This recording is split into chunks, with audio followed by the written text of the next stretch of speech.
सावन का महीना आते ही ना एक एक अलग ही माहौल सा बन जाता है। हाँ बिल्कुल। खासकर सोमवार के दिन। अब ये सदियों पुरानी परंपरा है, पर आज भी इतनी लोकप्रिय क्यों है?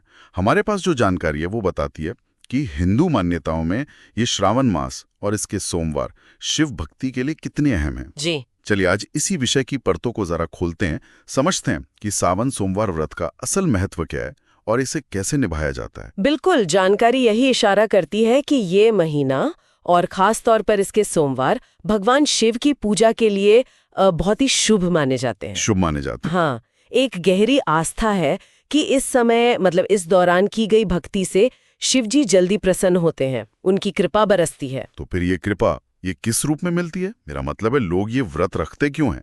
जाहिर है मनोकामना पूर्ति एक बड़ा कारण होगा। हाँ वो तो है ही। लेकिन क्या जानकारी कुछ और भी बताती है? जैसे वो अविवाहित कन्याओं के लिए भी इसका कुछ जिक्र आता है ना? हाँ, ये बात काफी दिलचस्प है। मान्यताओं के अनुसार अविवाहित कन्याएं अच्छे पति की कामना के साथ ये व्रत रखती हैं। अच्छा। और इसकी जड़ें वो माता पार्वती की उस कठोर तपस्या से जुड़ी हैं जो उन्होंने शिवजी को पति रूप में पाने के लिए की थी। लेकिन बात सिर्फ यहीं तक नहीं है। जानकारी ये भी बताती है कि ये व्रत परिवार में सुख समृद्धि लाने, आर्थिक स्थिति सुधारने और यहाँ तक कि जाने अनजाने हुए पापों से मुक्ति पाने के लिए भी किया जाता है। अच्छा। बस शर्त यह है कि इसे पूरी श्रद्धा और सच्चे मन से किया जाए। तो ये सिर्फ भविष्य की कामना नहीं है। ये एक तरह से आत्मशुद्धि और शांति की खोज भी है। अच्छा, यानी ये सिर्फ इच्छा पूर्ति से कहीं ज्यादा गहरा है। इसमें एक आध्यात्मिक सफाई का पहलू भी जुड़ा हुआ है। जी बिल्कुल। तो फिर इस व्रत को करने का सही तरीका क्या है? मतलब पूजा पाठ की विधि क्या होती है? जानकारी में इसका विस्तार से जिक्र होगा शायद। जी, विधि पर तो काफी जोर दिया गया है। दिन की शुरुआत सुबह स्नान से होती है। ठीक है। जिसके बाद शिवलिंग का अभिषेक किया जाता है। अभिषेक यानी स्नान कराना। हाँ। इसके लिए जल, दूध, दही, घी, शहद और गंगा जल जैसी चीजों का इस्तेमाल होता है। ये सब पवित्रता और संपन्नता के प्रतीक माने जाते हैं। फिर कुछ खास वस्तुएं चढ़ाई जाती हैं। जैसे बेलपत्र, जिसे शिवजी का पसंदीदा माना जाता है। हाँ, सुना है। साथ ही धतूरा और आक के फूल। ये सब क्या है कि प्रकृति से जुड़ाव और समर्पण को दर्शाते हैं। और वो मंत्र जाप का भी महत्व बताया गया है? हाँ, मंत्र जाप तो बहुत अहम है। ओम नमः शिवाय, ओम नमः शिवाय या फिर महामृत्युंजय मंत्र। इसका जाप करने से मन एकाग्र होता है, भक्त भगवान से जुड़ा हुआ महसूस करता है।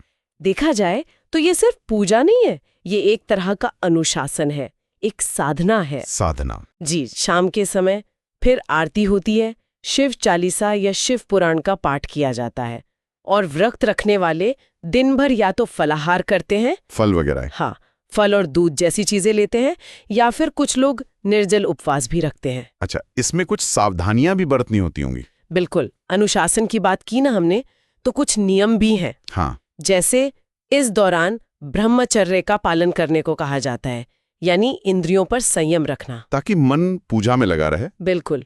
और साथ ही तामसिक भोजन से परहेज करने की सलाह दी जाती है। तामसिक भोजन जैसे प्याज, लहसुन, मांसाहार।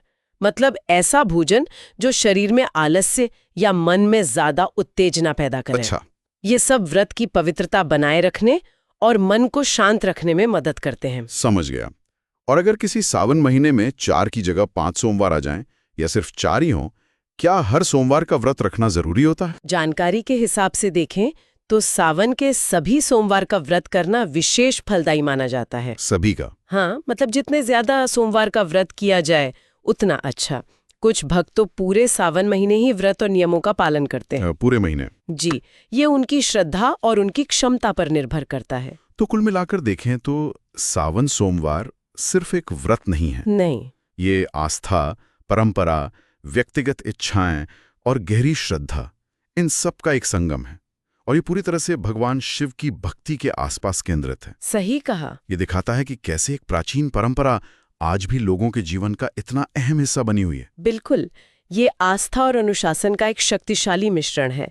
और यहाँ एक सोचने वाली बात ये भी उभरती है। क्या? कि जब इतने सारे लोग एक ही समय पर एक जैसी श्रद्धा और विधि विधान से किसी परंपरा को निभाते हैं, तो इसका सामूहिक चेतना और सामाजिक जुड़ाव पर कैसा असर पड़ता होगा? हाँ, ये तो है।